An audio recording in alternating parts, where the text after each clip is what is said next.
working to finish this deal. The presidency is a 24/7 job, and a president is expected to make decisions on every imaginable subject, respond to any and all crises, and to move between those subjects and crises seamlessly. And unfortunately for American voters, it's often out of view. So yes, on Sunday, July 21st, as President Biden was in the midst of a heartbreaking personal decision and making calls to rally Democrats to support his vice president, he was also managing the culmination of an American diplomatic victory nearly 2 years in the making. Today, surrounded by the families of the Americans coming home, President Biden spoke to the nation.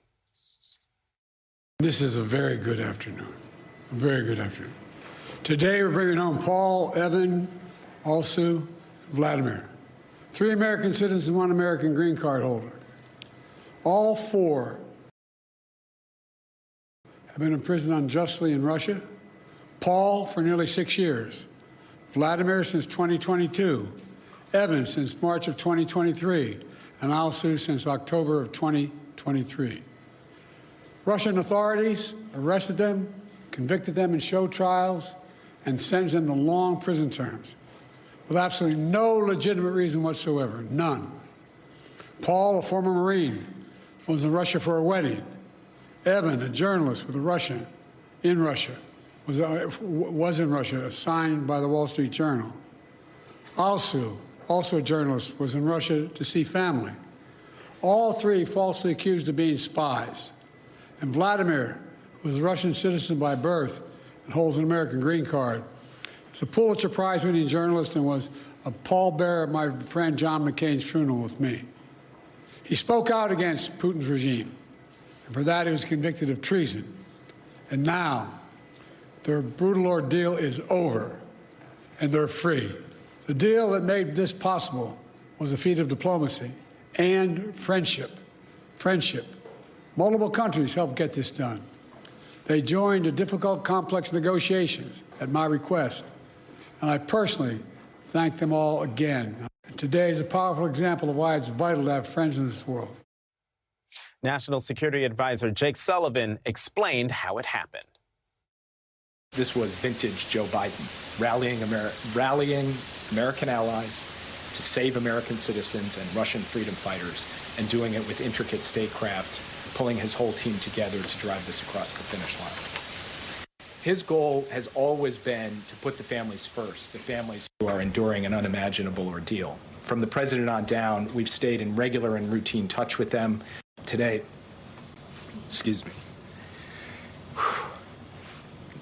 today was a very good day, and we're going to build on it, drawing inspiration and continued courage from it for all of those who are held hostage or wrongfully detained around the world. Vice President Harris played a critical role in the complex prisoner swap. A White House official told NBC News that, quote, she moved the ball forward significantly when she discussed the prisoner exchange with the German chancellor in February. The United States was working to include Russian opposition leader Alexei Navalny in the prisoner exchange deal until he died in prison. Today, Vice President Harris spoke with the widow of Alexei Navalny, Yulia Navalnaya.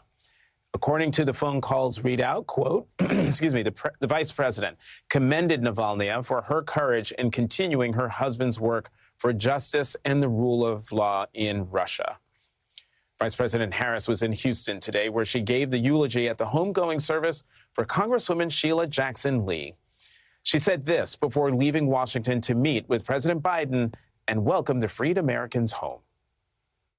As President Biden announced earlier today,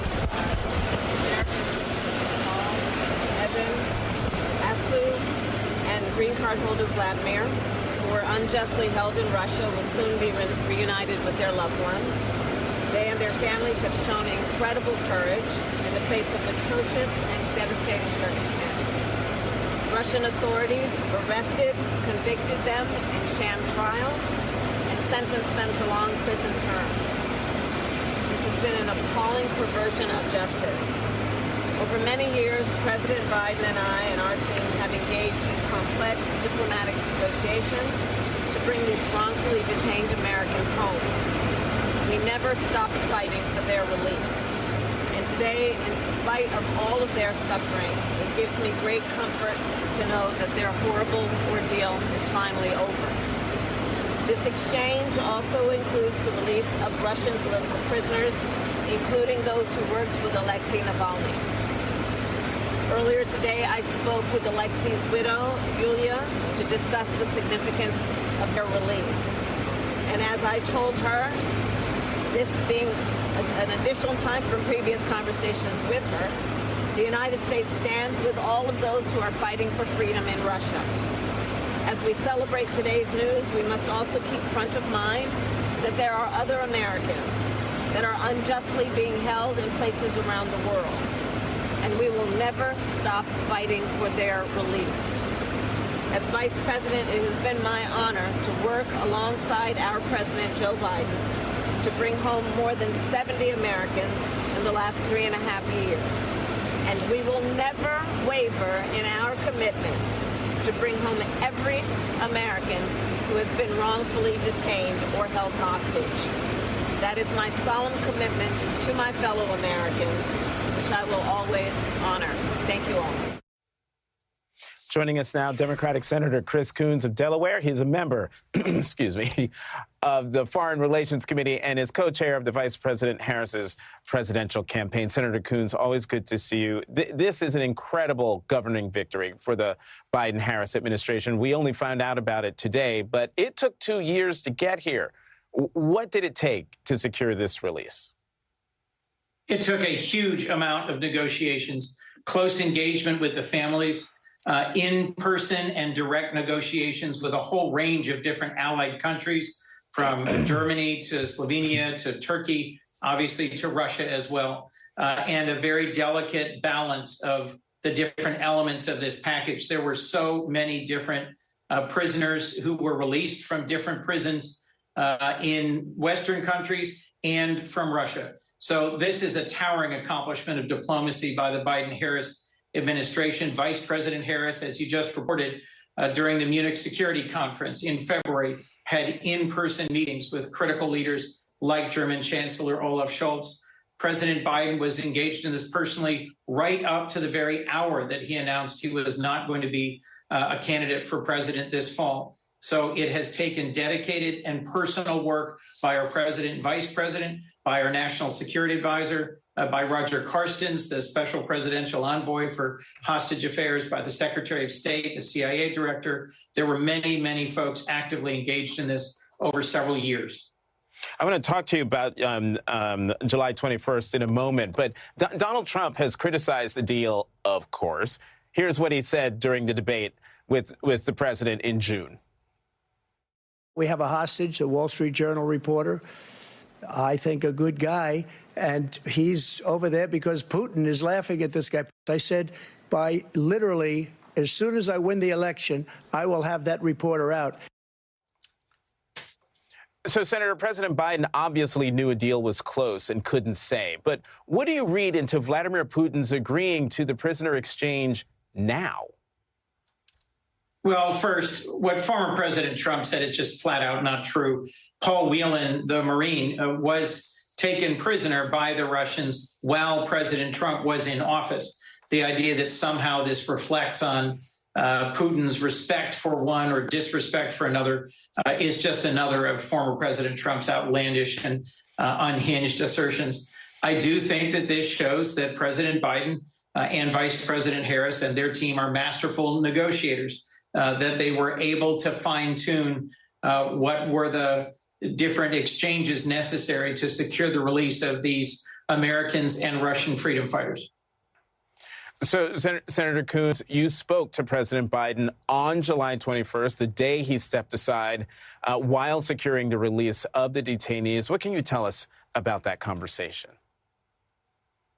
Well, look, parts of it I'm just going to keep private, but he wanted to thank me for my loyalty and my engagement and my hard work, and I thanked him for his incredible service and leadership.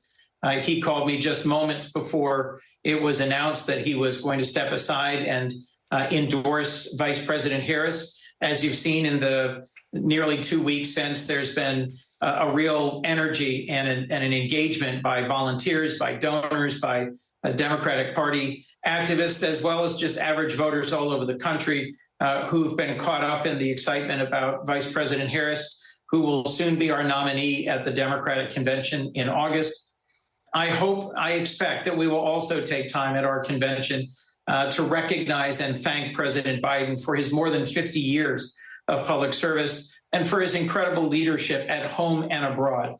His expertise, his deep knowledge, his relationships with leaders around the world is what has made possible a whole series of his significant steps forward, whether it's building partnerships in the Indo-Pacific, like the AUKUS partnership for nuclear submarines, or the trilateral partnership between Japan, South Korea, and the United States, or his marshaling 50 countries from around the world to support Ukraine. He's done a huge amount. And if I might, Jonathan, for one more moment, as these folks newly released from prison are welcomed home, President Biden, Vice President Harris, they've done their part, their team's done their part. Congress has some unfinished work to do. I have 2 bipartisan bills to make sure that when Americans detained overseas are returned home, they aren't greeted by a downgrading in their credit score and a letter from the IRS with fines and fees. I first learned about this from Jason Rezaian, the Washington Post reporter who spent 1.5 years in an Iranian prison. And when Jason came home, the first thing he got from our government was a letter from the IRS saying he owed thousands of dollars in fines and fees for his unpaid taxes. It turns out that Congress has to act in order to waive those fines and fees. And so I have a bipartisan bill with Senator Rounds that has cleared the Senate. We are waiting for the House to act. And I have a bipartisan bill with Senator Tillis to restore the credit rating of anyone who's been wrongfully detained. Paul Whelan, the Marine who has spent more than 6 years in a Russian prison, is a classic example of someone who obviously has a ruined credit score because of his years of unjust imprisonment overseas. I want to get this over the finish line so that Congress can contribute to welcoming home these American heroes who have now finally been freed from their overly long ordeal of being imprisoned in Russia. Senator Coons, I did not know that that they were hit with those two things coming home from prison. You have to keep me posted on that. One more question for you. You serve on the Foreign Relations Committee, and you served in the Senate with Vice President Harris when she represented California. Talk to me about how you think she will continue this kind of collaborative work versus Donald Trump's style of "I alone can fix it." I am confident that Vice President Harris, who has been side by side with President Biden in meetings with more than 140 different world leaders, and who gave a strong and stirring speech at the Munich Security Conference, both this year and last year, has a clear-eyed view of our place in the world and the importance of allies. President Biden, based on his many years of experience, respects and recognizes that the United States is safer, stronger, and more prosperous because of our global network of allies and partners. Russia, China, they only have each other, and Iran and the North Korean regime. These 4 authoritarian regimes are trying to come together to stand up to the global alliances, the networks of shared values and shared priorities that the United States has built over the last 70 years. I'm confident that Kamala Harris, as our president, starting this November after the election, will continue that wise and long